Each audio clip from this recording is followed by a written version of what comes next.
welcome one and all to a first, really, for us. We're running a webinar here on Facebook. If we haven't met before, my name's Glenn Scrivener. I'm part of Speak Life, and we're an evangelistic charity that exists in order to share the good news of Jesus, whether that's face-to-face or online.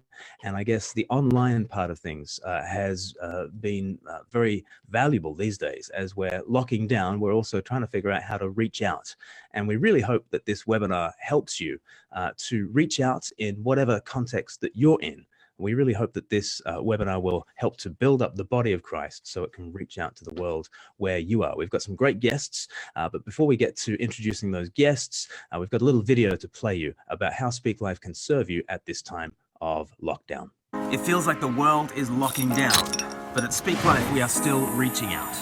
Whether it's me filming in the garden, or Dan filming in the kitchen, Max working from the dining room, Emily working from her utility room, Matthew filming in the living room, Ben editing from my bedroom, Peter working in the conservatory. we have never been busier. Whether it's releasing daily videos or multiple podcasts every week, with interviews with church leaders from Hong Kong, Italy, Australia, and in the UK. We are producing tutorials to help churches cope with the new normal. Tutorials in how to stream, how to sing in accordance with copyright laws, how to set up the most basic home studio, and how to speak to camera. Join our webinar on Tuesday the 31st of March at 8 p.m, and we will help you dig deep into those issues. We're also planning 3 evangelistic webinars in the week leading up to Easter, where you can invite your friends on and we can learn together how do we face anxiety, how do we learn how to pray, perhaps for the first time, and how do we face our fragility when we all thought we were going to live forever. Stay tuned for those details. We're also releasing our super shareable Easter videos, and now is a terrific time for you to be reaching out online with those. To begin with, we've got a thought-provoking supercut of self-sacrifice at the cinema.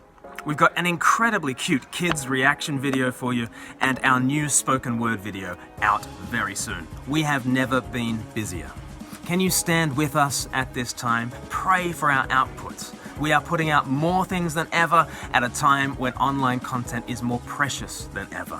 Will you pray that as we scatter this gospel seed, God will bring much growth?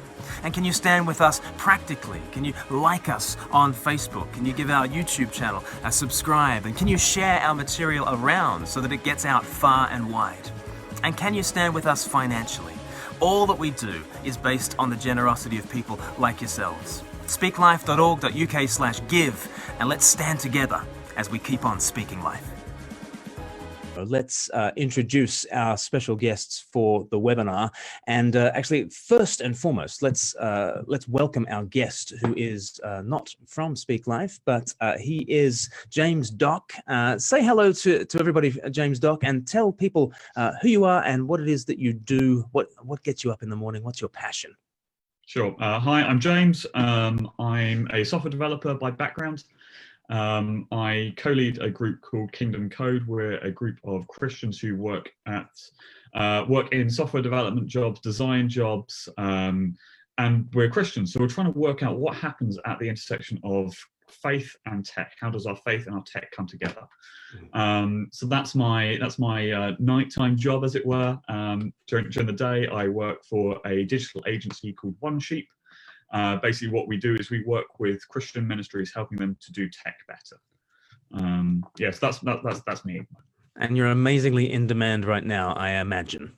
There's a lot going on at the moment. It's really interesting. It's been really incredible to see how the church has suddenly kind of just had to skill up. Kind of from going from I've heard of this thing called technology. I think I need a website, through to, oh gosh, we need to get our church online. We need to be live streaming. We need to be working out how all this comes together. Yeah, and it's just been incredible to watch and see how that all comes together. Are you saying this is also a time of opportunity, not just crisis? Oh, so one of my friends, another James, he talks about this idea of, in the middle of devastation, there's an opportunity for innovation. That actually we are in a really tough time at the moment. But just because it's a tough time doesn't mean that we just sit here. It means that we've got an opportunity to learn, to grow, and to go beyond, and to reach people in a new way, to speak in a new way, to share the gospel in a new way, in a way that perhaps previously we wouldn't have even thought about doing. and that's incredible. Amazing. With us as well, we've got Paul Feasy, my partner in crime for the live casts and associate evangelist here at Speak Life. Paul, you are having a look at the comments and that sort of thing as well. Are there people who are saying hello? Are there people watching? Yes, we've got 100 people watching. How about actually that? So 100 people have tuned in, and people are commenting away. Some are saying hi, and some have got questions which we'll be dealing with in the near future. Terrific. And so Paul is in Crowborough, but back down in Eastbourne, we've got Max Patterson as well. Say hello to the people. How are we doing? Thanks for tuning in. Yeah. And which particular video in our tutorial series have you produced, Max? And what was that all about? Well, I've actually been cheeky and kind of done all of them in a way, but no, but just the one today, which was sitting up your phone to record some stuff just on your mobile device. Terrific. And we've also got Matthew Shafer, also in Eastbourne, also a part of the team here at Speak Life. And in particular, what was your tutorial about, Matthew? I did a lot of work around how to sing is what we labeled it, but how to basically do worship online and what kind of licenses do you need? How do you do it legally without running into copyright issues? Right. And I shot but didn't end up sending out something about broadcasting. So if people have questions about that, we may be able to answer some of those questions as well. Okay, terrific. How to sing without breaking the law. Some people singing ought to be illegal, but so you've heard me sing then, Glenn. Yeah. I'm really sorry. A lot of people are discovering that their YouTube feed has just been cut in the middle because they played a Matt Redman song or something like that. We're getting a lot of questions about that. So in fact, why don't we begin with those kinds of copyright issues? Because we thought we might deal with things according to 4 main headings. And if you can think about something that doesn't fit in those headings, please do ask in the comments. But we've thought about how to sing without breaking the law, i.e. copyright laws, how to stream, how to speak to camera, and how to set up your gear, even if you can't pay for a camera or anything like that. So those are the 4 S's. Because I'm a preacher, I've got to alliterate. It is the law. So why don't we start? And Max, why don't you share the screen of singing? Yeah. And Matthew can talk us through some of the bigger points about what his research led him to as he was thinking about these copyright issues. Yeah, so kind of boiled down to 3 places or 3 points here, kind of depending on where you want to stream your worship service to. So if you are looking to stream your service to a website that's owned by you, if you have the URL, you have access to it yourself, that's great. It's actually quite simple. It costs just a bit as far as budgeting goes, but it costs a CCLI license, which your church likely already has. So that's nice. You also need a second license, which is a PRS license.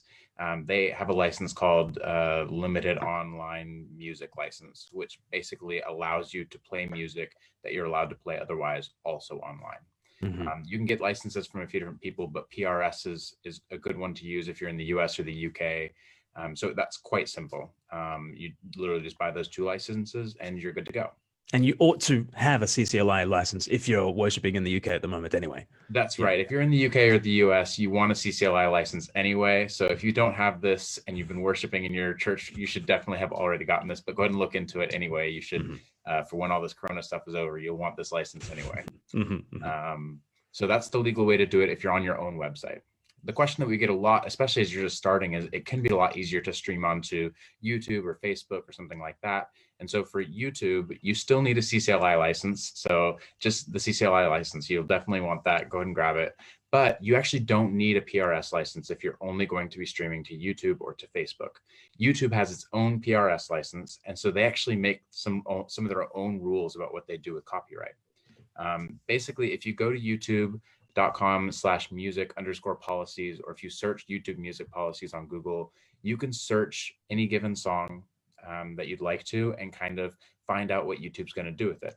A lot of songs that are worship songs, they want to make money on them. So they're going to put an advertisement on the song. They're going to split that income with whoever owns the song. So if it's Hillsong or if it's Matt Redman or whoever, they're basically going to give part of the income to them. There are some songs you cannot play on YouTube, though, that they're just completely blocked. And so those are the people who are getting their streams, kind of cut down in the middle, are people who don't recognize that YouTube's not allowing you to play certain songs because they own the PRS license for their website. Facebook is similar. They also have copyright laws for their own PRS license. They're shutting down streams as well, but it depends a bit. It turns out that Facebook may be working with you if you have a CCLI license, but you need to contact their support team and just let them know you have a CCLI license, you're planning on streaming on Sundays or whatever, and it sounds like they're willing to work with you if you can get in contact with them, and they're willing to basically let you do your stream, let you go forward with it. As long as you can work out something with them. So that seems to be the general consensus, is if you want to put something on YouTube or Facebook, you'll want to make sure that you're playing the right stuff. So get in contact with Facebook or check out this YouTube website. If you want to go onto your own website, you just need those 2 licenses. Okay. Everybody clear on that? Got a question just come in on that. Go on. When you talk about a CCLI license, do you mean their new streaming license or the normal church copyright license?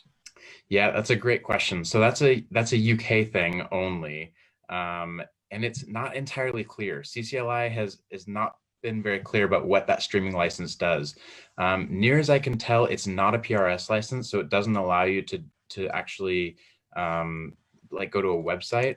And so I think it might be if you want to go onto Zoom or something like it, or it may just be CCLI kind of tacking on an extra thing to kind of say that you're allowed to stream as well, but you still need a PRS license. They make that very clear on their website. So I actually don't understand what that license is for that they're trying to sell us. It doesn't. Let me just speak to that one a little bit more. So one of the big things is around lyrics and the displaying of lyrics. So in your church, kind of when you project or print out a song sheet with the lyrics on, your CCLI license allows you to project those licenses, to share those lyrics.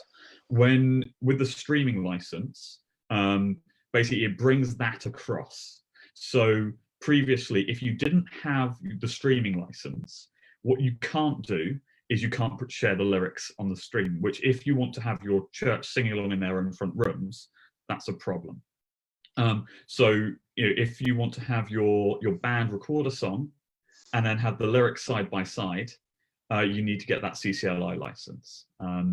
What that will also cover is if you are streaming to YouTube or Facebook or whatever, your musicians performing that music fine. Also, it will cover some recordings of it. Now, again, there's a whole load of nuance in that. My general advice is avoid the professional recordings of the songs, just because of the Facebook and YouTube automatically taking those down. But the CCLI streaming license kind of covers you for quite a lot of that stuff. I have a friend who did a lot of research into this, and he said that Getty Music, the Gettys have released a catalog of lyric videos that are available for free download and streaming. So it sounds to me like the Gettys and Sovereign Grace, for instance. Yeah, so there's a couple of groups like that who have done that. So you've got Sovereign Grace Music, you've got Getty Music, and you've got EMI Music.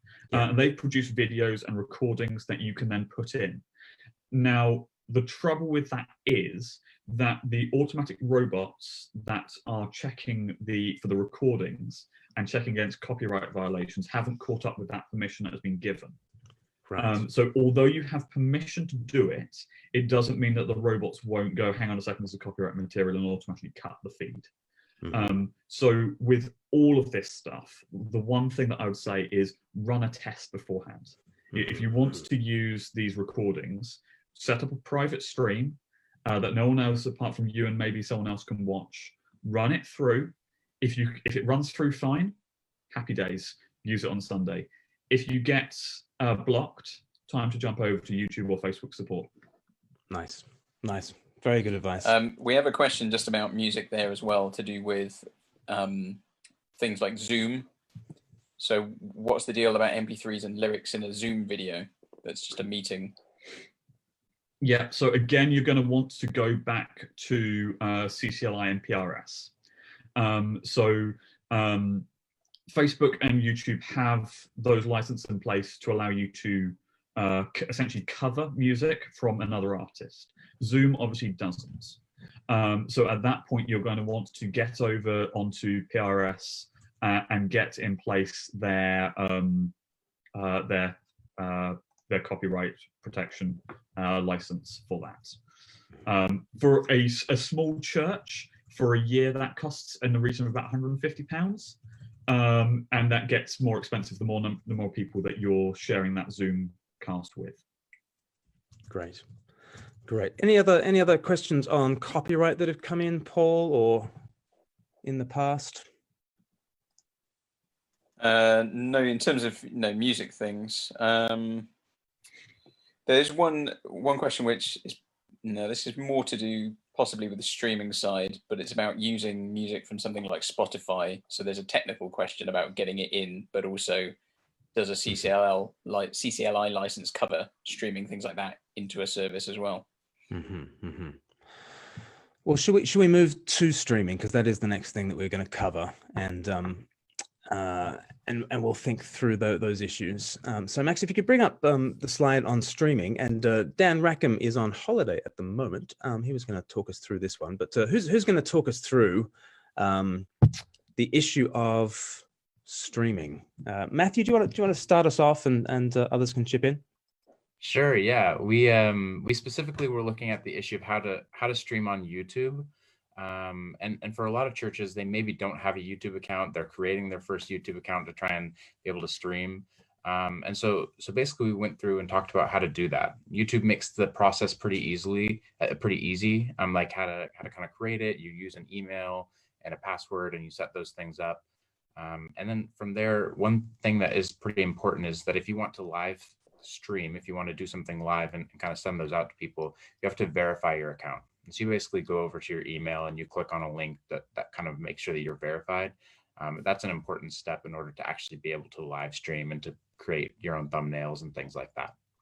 And then as far as taking your first steps, one thing we really recommend for a lot of small churches is actually just a live stream straight to your camera that's on your phone, as opposed to trying to have like a separate camera and feeds over to it and to your computer and things like that. The technology there requires a bit of a budget and a little bit of technical know-how, but to live stream straight from your phone is actually quite simple. You can schedule a stream and then just kind of play forward from there.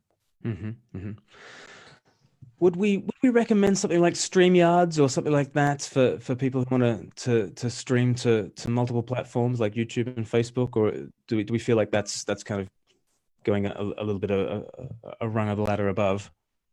Yeah, I think it depends on where your audience is. So if you already have a sizable Facebook audience, it probably makes sense to continue talking to your Facebook audience. If you maybe have a YouTube channel and a Facebook channel and they both have some audience there, definitely consider looking into, there are lots of different ways that you can stream to both locations. A lot of them cost a bit of money, but it could be a really good decision if you have audience in both places. The other thing you could do is you could record one live stream and then just post it to the other social media platform if that's something you're interested in. But it kind of just more steps take a little bit more technical know-how. But if you feel confident in doing that, feel free to look at a resource that can help you stream to two places at the same time. And I guess now's a good time to talk about kind of narrowcasting and things like Skype and Zoom. Zoom is really coming into its own at the moment, isn't it? Its shares are going through the roof, I believe, at this time. But what I do like about a platform like Zoom, and other platforms are available, but what I do like about something like this is it does feel more like you're in contact with your church family, and it's not a broadcasting to the world type thing, although you just upgrade for a little bit of money and you can broadcast to Facebook and YouTube, etc. But what I think is really important is once we are on the other side of coronavirus, we want people to come back to church and we want people to get face to face. And therefore, I think at this time, we want to have as much interaction, as much interplay, as much connectivity as we possibly can. And therefore, we want as much kind of lean forward, engaging kind of church, as opposed to lean back and be entertained. Because in however many months' time, when the church doors are open again, it would be too easy for people to have been schooled in sitting back on the sofa and being entertained and leaning back, as opposed to leaning forward. Are there ways that we can make, even if they're online meetings, make them more interactive? Have you done any thought about that, James, a little bit?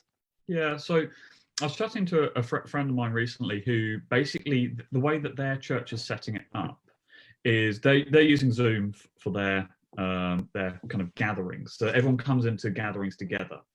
And then halfway through, you can then, with Zoom, you can split it up into rooms. And so the kids are going out to their Sunday school classes as normal. They're engaging with one another on their device, through their devices. The Sunday school teacher is in there, engaged in that. Meanwhile, other groups are happening for the teenagers, for the adults. So these groups are happening. One of the things that we're doing in our own church, the Globe Church in London, is that we've got our small groups after the service. We're doing a live stream through Facebook, through YouTube. That's then that feels very much like a broadcast. We want to avoid the sit back and relax, Glenn, that you're talking about. But what we're then encouraging our small groups to do is get onto Zoom or Skype or Google Meet or Hangouts or whatever your preferred video chat platform is, and then go, right, okay, after the service we'd normally have tea and coffee or a meal together. Well, why don't you go and do that yourselves? And here are some questions for you to talk about. Dig into the sermon and don't just sit there going, that was interesting. Go, no, actually, how does this apply? How does this resonate? How does this rub? What does this mean for me in my little box of a room? How does this work out? So how do we then encourage this community ongoing? So one of the things that we've been trying to work out as a church is, in this time, how do we maximize connectivity? How do we go beyond kind of I'm talking to a webcam to actually know we're actually friends, God's family, working together, being together. We can't do that in this space. We can't come together physically, but we can still have a relationship. That's still possible. Mm-hmm.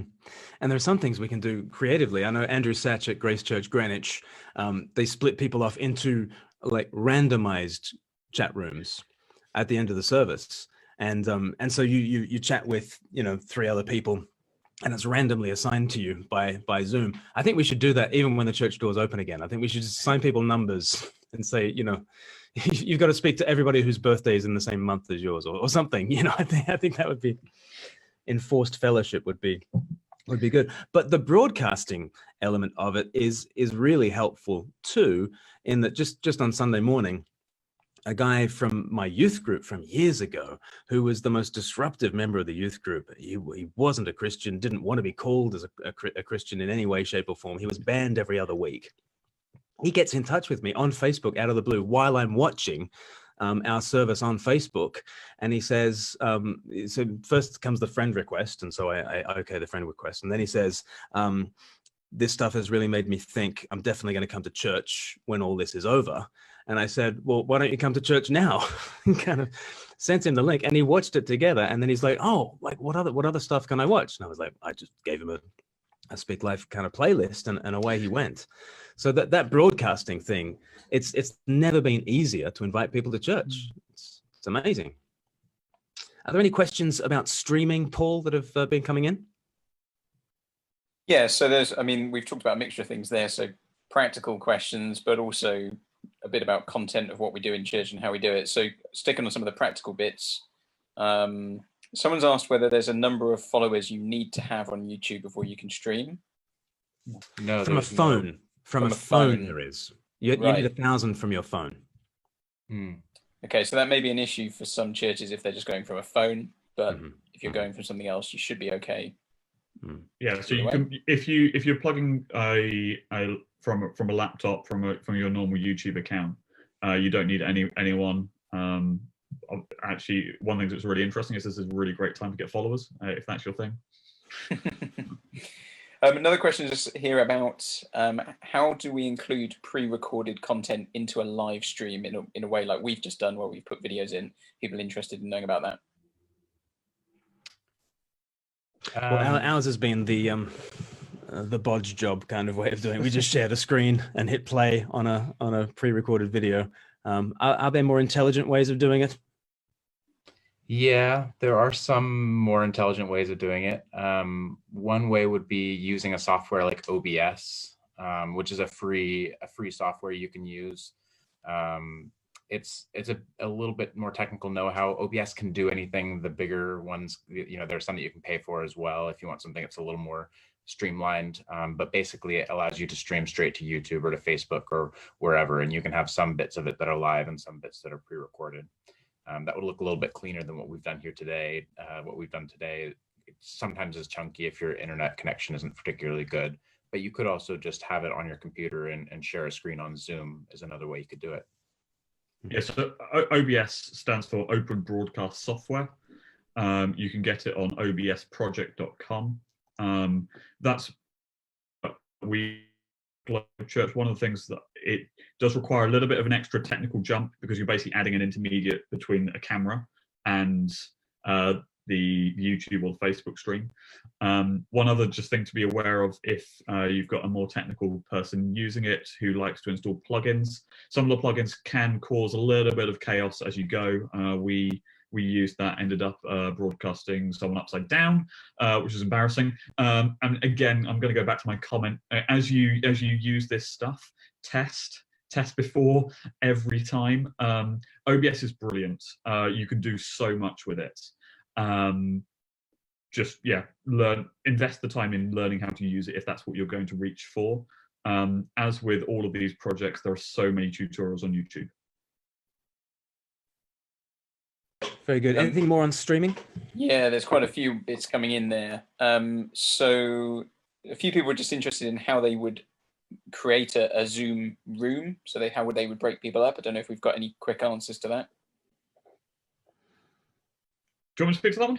Yeah, if you can. Yeah. So there's quite a few tutorials. What we'll do is I'll ask Paul to put a link to one of the tutorials in the comments in a second. I think just one of the things with all these kind of questions is it's really easy to find the answers on the website. So Zoom has 101 tutorials as to how to set up different rooms, how to do commenting, how to break people up into rooms, all of that kind of stuff. I'll ask Paul to put a link in the comments in a second. Great. We'll definitely cover that, and the Zoom site is great. A few people have got questions around things like groups for kids. Are there particular safeguards we need in place? And are there safeguarding worries with things we're doing on live streams? Talking about particularly these coffee rooms, the breakout rooms. People are asking, well, are you being sent? Is there a link being displayed, or does a link need to be sent out by a private email or something? So. Can we speak to that at all? Those were not broadcast. So, So after the service ends and after the live feed ends in terms of a broadcast, this is in terms of narrowcasting, and the host knows each of the people and assigns them. So it's not about it's not about broadcasting to the world people who you don't want to broadcast to. Anyone else want to say something about that? Yeah, I think if you're bringing your entire church family into a Zoom room, you're not broadcasting publicly live streaming. That's really dangerous. You've got to remember that you're asking permission for people to be broadcasted. So the five of us here in this Zoom call, we've all given consent for this to be put out on Facebook. If it's just your church family, you don't want that broadcast publicly. So every Tuesday morning, we have a prayer call as a church, and that's just shared within our church, and nobody outside our church sees that. But our Sunday morning and our kind of daily live streams, they go out publicly. Right. And I think there is a safeguarding issue. I've noticed a lot of people doing screenshots of their Zoom prayer times and just sort of posting them on Twitter and Instagram and things like that. And maybe have a second thought about that, because you probably don't have permissions to do that. Can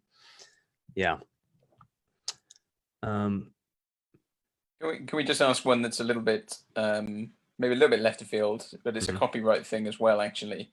Someone's asked about if they're doing children's groups, what are issues with copyright with reading books and displaying images of books?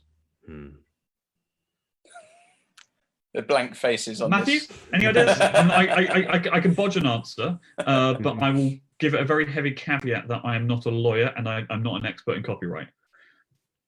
Well, we were supposed to caveat the whole thing with that too, right? Yeah, great, okay. We're not lawyers, we don't know what we're talking about. As a general thumb, ask permission if you're unsure. In front of Christian resources, you'll often find like the front panel of a book, kind of like information about how this book may be used publicly. So, for example, if you open your Bible up, you'll find this short little copyright thing around. You can use this freely up to 500 verses. In the NIV or other things like that. The same's true with children's resources and things like that. So, for example, if you've got a whole load of Scripture Union resources, they produce a whole load of incredible children's work material. They have the information about how that may be shared in that. But again, speak to them directly, send them an email. They're very contactable through their website and through their contact form. Mm-hmm. Yeah. Ask first. Good. Anything more on streaming? Nothing specific, I don't think. Max, could we go to setting up and could we finish on speaking? We certainly can. So let's so we've been moving through the tutorial videos that Speak Live have been releasing over the last few days. So we started out by thinking about how to sing legally, how to deal with copyright issues. We thought about how to stream. And then in a video that you fronted, Max, you spoke about setting up, and you imagine that you don't have a wonderful camera and lighting rig and all the rest of it. This is a video of how to set up when all you've got is your camera phone and yourself. So talk us through the basics of this, Max. Totally. So we wanted to simplify this as much as possible so that you don't have to buy anything. It's literally just your phone. And also for people that are perhaps quite new to even filming on their phone. I mean, there's a lot of people that, some older churches that may have never really done this before at all. So really, the biggest consideration here, it's kind of crazy to say, but the biggest thing that will probably make a difference is actually your location. Choosing the right spot to where to film in is going to make a huge difference. So within that, probably something you're going to notice really quickly is that your phone performs really well when it's well lit, but performs quite poorly when it's poorly lit. So definitely prioritize a room or a space that has a lot of light, and ideally that light would be quite soft so that it just looks nice in your face. And when it comes to the room or outdoor space or wherever, we're trying to find somewhere that's fairly quiet and fairly low reverby. That just helps in terms of eliminating the distractions. And the third thing in terms of location that we're really looking to prioritize is depth. If you put yourself right against a flat wall, it just looks very dull, doesn't have much interest. Having a separation of the foreground or the midground and the background is actually just really nice to look at.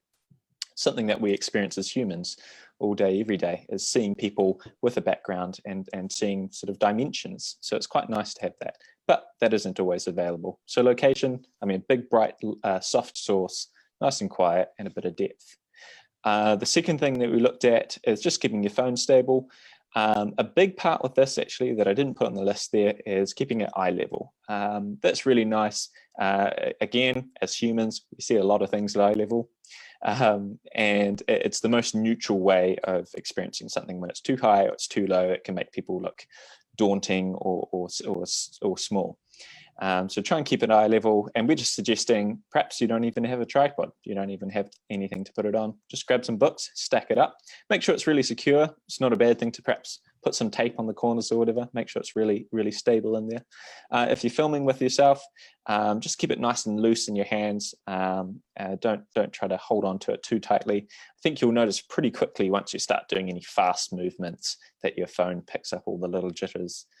Some phones have a bit of an inbuilt stabilization. Some of them you can turn on, some of them you can't. If you're filming just with your hands, well, maybe turn that on. That could be helpful.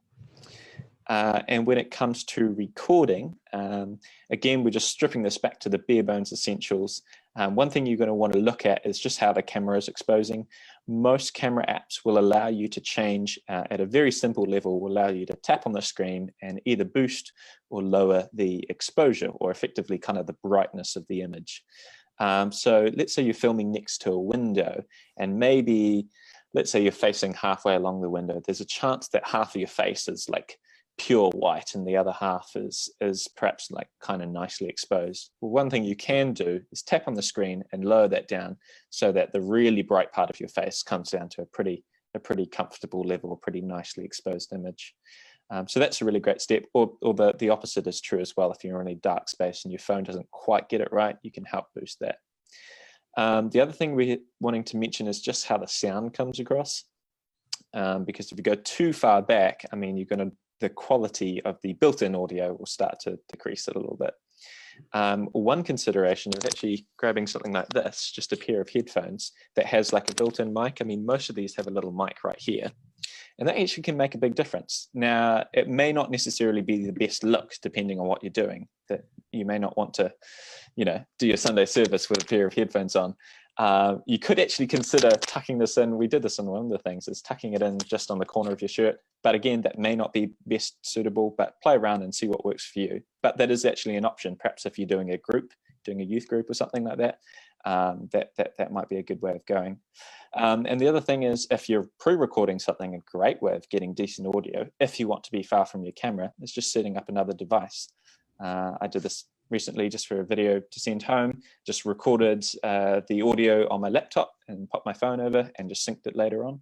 That does mean you're assuming you're probably going to tamper with it, do a bit of editing in post. But if you have the time, that's a really, really great way to do.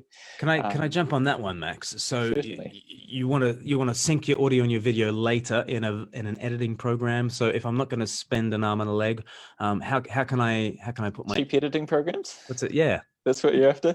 Well, it really comes down to how much time you're willing to invest in learning something. In terms of the really quick, get ready to produce something, I mean, iMovie is great. If you've never done editing before, super intuitive. You can put something together very quickly. So that is Mac only. But some really great options that have a lot of customization is Hit Film Express that allows you to do an incredible amount of stuff, and that's completely free. And DaVinci is also a fantastic option that gives you a huge amount of flexibility without paying a dime. Great. Hit Film Express, DaVinci, and That's iMovie right. if you're with Max. Great. Yeah. Sorry, I interrupted you. No. It's good to summarize that stuff. Yeah. But if you could look to invest money, I use Final Cut. I love it. It's very quick, but something that might go a little bit more flexibility. The likes of Premiere. I mean, Adobe are very generously giving 2 months. So if you buy 1 month, you could get another 2 months for free. You get 3 months for the price of one. Final Cut Pro have a free trial right now, don't they? I think that's right. Yeah, no, they've always had that. So I believe that's 30 days you can get for free. They've increased to 90 days because of coronavirus stuff, actually. So you can get Final Cut Pro for 90 days for free right now. Wow. Okay. Well, in which case, just disregard everything I literally said, and go to Final Cut. Max is a big fan of Final Cut. Yeah. It's hated by many, but not by me. Mm-hmm. Yeah. Awesome. And audio is so often the thing that scuppers your video. Can you speak to the issue of what do you do if there's a bit of reverb in the room, or if it's a bit if it's a live room? Well, I mean, let's assume that you have a small echoey room. Something that's really helpful is bringing in some clothes. I know that sounds kind of crazy. If you have a rack with clothes on that, clothes actually a pretty good option for soaking that up. Also consider where your mouth is pointing. If there might be different surfaces in your room. I mean, generally big reflective surfaces are quite bad at letting it bounce around. If you're looking for the likes of a voiceover, I mean, the likes of a closet is actually great. The sound isn't bouncing around at all. But yeah, definitely work backwards from your location if you can. You're much better off finding a location that works, and then just tweaking the things in camera and on audio. So just on that one, this red thing behind me is actually a wardrobe, and I've put a bit of red fabric over the top of it just to absorb the sound a little bit. It also makes the background look a lot nicer than my cupboard. So there's two wins there. But yeah, kind of bringing a duvet in, bringing a rack of clothes in, bringing cushions, anything soft makes the sounds much nicer. Yeah, someone has asked a question about their webcam makes an audible click sound when it refocuses. Is there any way to stop that? That sounds like a clicking aperture, potentially, or not clicking aperture. Well, you're saying if it's focusing. I would jump to think that's probably mechanical. But I can't say that doesn't seem to be a common problem, but definitely just have a look up close that there isn't. It's not actually moving a focus ring and actually catching on something. Let me give it a dust of air or something, see if there's anything caught. Yes, I haven't come across that either.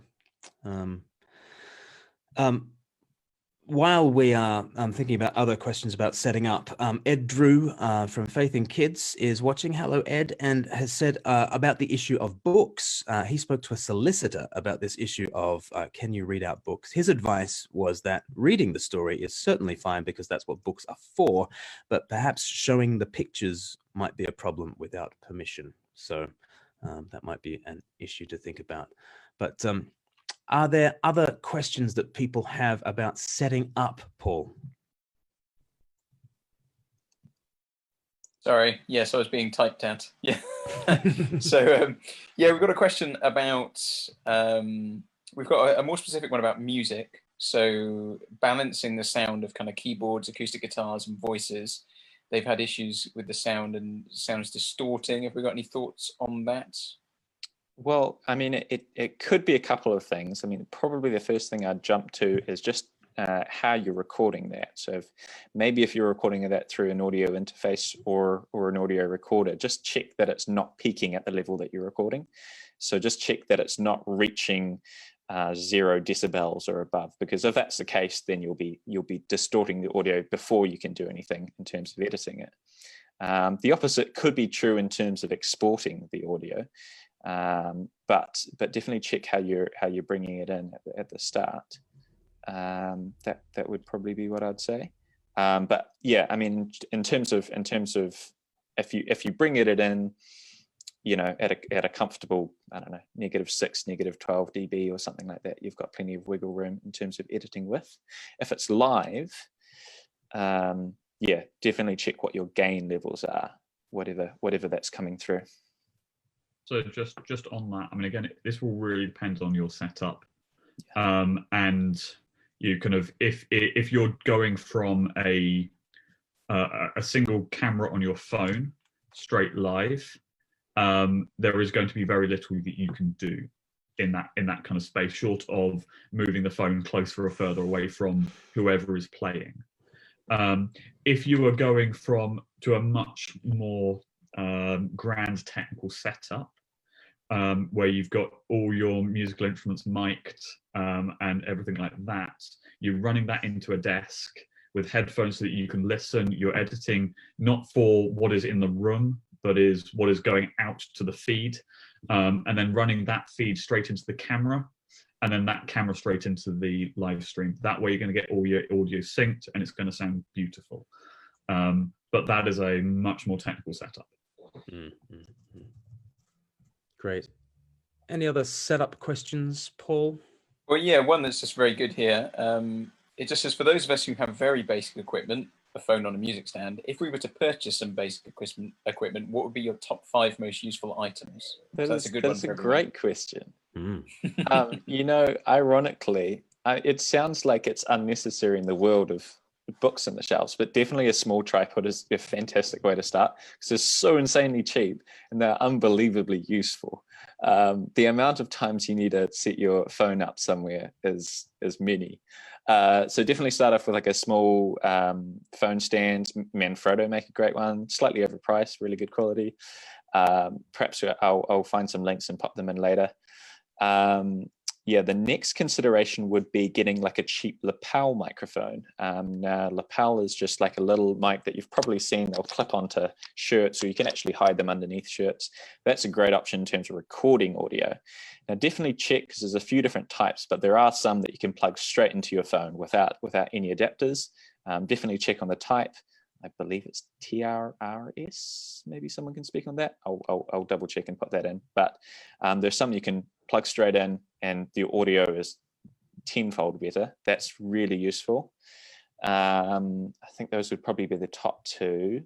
I mean, if you go more expensive, you can look at this fantastic phone gimbals if you want to have some movement. There's phone lenses, but they're really only the decent ones come at a more expensive level. But definitely a mic and a stand would be my top recommendation. And would you spend any money on a USB mic or anything like that? Would that be worth? If you're recording on your phone, then I'd definitely go for a lapel. If you're recording on your laptop, then yeah, sure. I don't know. I don't have a great knowledge on USB mics, so perhaps I'm not the best person to speak on that. I think kind of the other kind of small purchase to think about would also be lighting. Like, again, you don't need anything fancy. So kind of what you can't see in my setup right now is that here I have a desk lamp, here I have a desk lamp, and behind me I have my onboard, my room light. When the two front lights vanish, I look awful. I mean, I look worse than I look at the moment. So let me just turn those off for a demonstration. So suddenly you can see I've gone really dark, and I turn these two lights back on, and suddenly kind of my entire face lights up. Now, this is simply a kind of £10 light that I bought from IKEA like 5 years ago. But lighting makes a whole load of difference. You don't need to spend a lot of money on it. Just, a couple of lights pointing forwards, reflecting into your face, so you're not backlit, goes a long way. So on top of the tripod and the mic, I think kind of the other thing that I think kind of we probably overlook in terms of setup is also just thinking about surroundings. If you're broadcasting your church service, you are going to be basically inviting someone to basically watch a TV program for 45 minutes. Actually, if you are watching something kind of that is dull in the background, actually it's not interesting. It doesn't look good. I've added a couple of pot plants above there just to make it look slightly nicer. Think about the aesthetics. Think about in the same way that we would encourage you to think about how your camera is positioned at eye level. Think about actually what's in the background. Think about what's in the foreground. If you're spending some money, a couple of pot plants goes a long way. Nice. Yeah. So you can be between two ferns. That would be good. Exactly. I had a question from a guy who said he wants to live broadcast on YouTube from his phone. He doesn't have 1,000 subscribers, so he's got to do it. So he can't do it from his phone. He needs therefore a camera with which to live stream. Would it just be a cheap webcam? Would that be the option for him? Yeah, I mean, you can do it through your I'm speaking to my laptop, kind of webcam on that. I think the other thing is you don't necessarily need to live stream. This might be a bold thing to say. Actually, pre-recording is great, and there's no shame in that. I say that having kind of at Globe Church, we're doing 90% of what we're doing as pre-record, and it works really well. Mm-hmm. The other thing with that too is a lot of churches that you think are doing live streams are actually pre-recording and doing them as premieres, or they're doing something fancy with OBS to make it look like it's live. But that's even, us. Even really big churches, they're not probably doing live, because there's a lot that can go wrong in a live stream. If you can take away those elements of what can go wrong by doing it ahead of time, that's what most churches are doing. I'd say easily 80% are not doing live anything right now. Yeah. I mean, I think that ties a little bit into, if you are going live, make full use of it, like the groups and like the interaction stuff. I mean, that's really the big advantage of it, is there's that sort of back and forth. So I feel to a certain degree, yeah, if you are live, that should be a reason for encouraging interaction. I mean, YouTube Premiere is a good option in lots of ways because everyone's watching at the same point. And they can sort of chat among themselves in Top Chat and that sort of thing, even if you've pre-recorded it. But yeah, lots of ways of skinning the cat. We want to round these things up by 9 o'clock. So should we move on to speaking to camera? And this is a video that Paul and I made and we released yesterday. And we've noticed that there have been a lot of church members tagging their church pastors in this video. Oh, busted. Has it become a meme yet? And yeah, Paul and I, we struggled to make this because it sounds like, we are the experts in speaking to camera, but it's only because we've had so many opportunities to get this very, very, very wrong. And we have a stupid job in which we have to do this quite a lot, and we have to look at our stupid faces a lot and iron out some problems. So I found it hard because I'm more used to using the teleprompter. Right. And I didn't have a teleprompter. So as Max discovered when he edited the video and had lots of my comments to the camera every time I made a mistake. Yeah, every couple of minutes, he's like, sorry, Max. So in our video, we came up with 10 top tips. Number one, look at the camera. And I just think we should have just said that 10 times because look, the camera is there. The camera is not down there and the camera is not over there. It's difficult because it's a tiny little pinprick if you're preaching into your laptop like I'm doing, or you're preaching into a smartphone or into an iPad. It's difficult because that's not where you usually look, but maybe put a little yellow dot next to the actual camera, because if you look off center, it is universally taken as a symbol of untrustworthiness and social dysfunction, and that's probably not a good look for a preacher. So look at the camera. And then Paul, what was your next one? So it was to let the camera look at you. So actually, I'm not doing a great job with my laptop here, but actually having the camera at eye level and not kind of veering off other places. There's a good view of my bedroom there. But also, I mean, just be aware of where you are on the screen. So Glenn and I have a bit of a running joke actually about an interview we did with someone where a lot of the video is spent with the person being like this. It did turn out that later on they hadn't realized they were actually being filmed. They thought it was just audio, but so it's good to clarify that with people. Yes, yeah, make sure you realize you're on camera. But also just to be aware that, of what's in the frame. So like now, if I move my hands, I can see my hands have gone out of shot. So if you've got a tight shot like this, and then you're spending all your time making these big gestures, actually that's going to be lost. So just be aware of that. If you've got a wider shot, great. You can go a bit wider with those hands. If not, you might want to think about what you're doing a bit more. And we've discovered that there are many different views about gesticulation. We've discovered that in the YouTube comments. But anyway, we'll get to that when we get to number 4, eliminate distractions. But number 3 is look away from the camera. Don't always just be locking gaze. Even when I have a teleprompter, I'm often like I'll know what the half sentence that's coming is saying, and I'll look off camera and I'll think about it and I'll bring it back, because just locking gaze can be a little bit intense at times. So yeah, do look away. Number 4. Yes, that was to eliminate distractions. So that could be things that are visible in the frame itself. So you probably don't want your pants drying on the radiator behind you or something like that.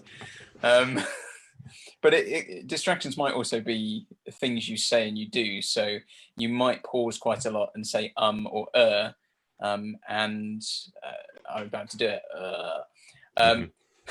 Those things can be a distraction for people. Also, just words and phrases you use quite a lot, such as the word like. I know I've got a habit of saying, and it was like this, and then I was like, then he was like. Or also, sometimes when you finish saying something, you will pause and you will just end by going, so. I find myself doing that quite a lot. It's a Northern Irish thing. Yeah, I've dried up and I don't really know how to finish, so I just say so. Yeah.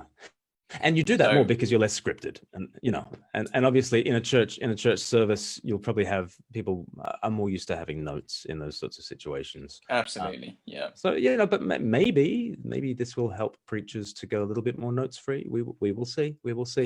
But number 5, demand attention. Let people know what you're talking about. You are taking up the entire frame when you're on video in a way that there are other things to hold people's attention. If you're in a church service, when you're on camera, you're the only one on camera.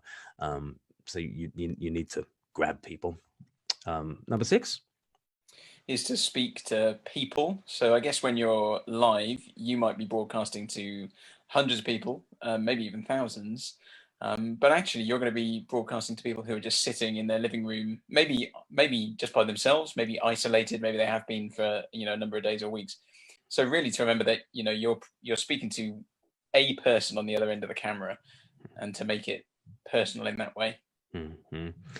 And then own the moment. Again, I pray that perhaps this will teach preachers to take up the space that they've been given. In our services, there is a physical space where you go into a pulpit or you stand behind a lectern, or there's a physical space. But I think even more so when the video cuts to you and now it's your time to give the word, you need to own the moment and know that you are authorized by Jesus himself to deliver words from God. So own it, preach. And then number 8, sorry. Yes, so number 8 was to be human, and actually we touched on it earlier that as you're preaching, often it's not a scripted thing. It might not be as polished as you might like, but that's okay, because that's what makes conversation and dialogue interesting. And so it's okay to be human, not to be completely polished, to look away from the camera and things like that, like we've already mentioned, but also just be aware that people are going to see you on the screen, and they're going to see little things that you do as well. So little movements, a smile, raising of the eyebrows, all the things that actually connect with people when you're talking to them face to face will come across on the screen as well, quite well, as long as you've got a decent connection going on. So do use those things, when you're preaching, as much as you would if you're in the room with people. And that brings us to number 9, watch yourself, because you won't quite know how you're coming across on camera until you watch yourself back and watch yourself back and watch yourself back again and again and again. And you might, because mannerisms in a pulpit from a distance are different to mannerisms when you're literally just 10 inches from the camera. And you just won't get the sense of how you come across unless you go through the horrible task of watching your stupid, ugly mug on the screen. Yeah, do it. Everyone else has to put up with how you look. You need to do it too. Yes, I can probably say that 99% of people that watch themselves back will feel very uncomfortable doing it. Yeah. Very few people will watch and say, unless you're a sociopath. They're out there, Yeah, that's true. The vicars, Yeah. Great. And then number 10 was to watch others. So, it's great to watch yourself back, but also just look for people who you think do a good job of presenting to a camera. So it might be people from the TV. So I think we mentioned on the video people like Anton Deck, Claudia Winkleman, David Suchet, and people like that, but also other Christians. So Ray Ortland's a good one, and Rebecca McLaughlin. But anyone that you can find that you can look at on the screen and say, wow, they're doing a really good job. Have a look and just think, well, what is it that they're doing that really connects and works well? And then think, how can I do that in the way that works for me? Very good. Freddie Brooks on the questions is asking, how do we go notes free? Big one. I'm not against having, some notes, but I don't think you could probably have full script. I don't think you want to just be reading a full script from the screen in front of people, not at this distance. I'm not sure you want to be doing that in a room with people either, if I'm honest, but people do. No. But yeah, we're wading into controversial waters here, but I have high hopes. I have high hopes for this time of lockdown. Maybe it'll be teaching us a few different things about preaching, but and if you want your message to be a spoken message, part of going notes free will be make sure that the way you generate the message is spoken. and not just written. So don't just go into your study and write a lot of words and then try to memorize those words and then speak them out. If you're going to generate a spoken proclamation, then do it by pacing up and down in your room and preaching it up. And then I think it embeds itself in your thinking a heck of a lot more. And to be honest, school teachers just have to do this. They learn to be loquacious. They learn to use words because they're just having to constantly, speak to the kids and speak to the kids and speak to the kids. It is one of those things that you learn by doing, and different people's notes systems are different. But certainly, have your Bible and have, your 5 bullet points there and that sort of thing. But also at this time, people are very forgiving. You'll tumble over your words, you'll trip over your words, you'll make a fool of yourself. I think the big problem, people always say to me, like, how can I go notes free and still give a polished performance? I'm like, well, I don't know. But I didn't think that was the point. So many people say I couldn't go notes free because then I might dry up. And you're like, well, and then what? Like nothing happens when you dry up. Like nothing. Like you might end up saying something that is contrary to scripture, and that would be a big mistake.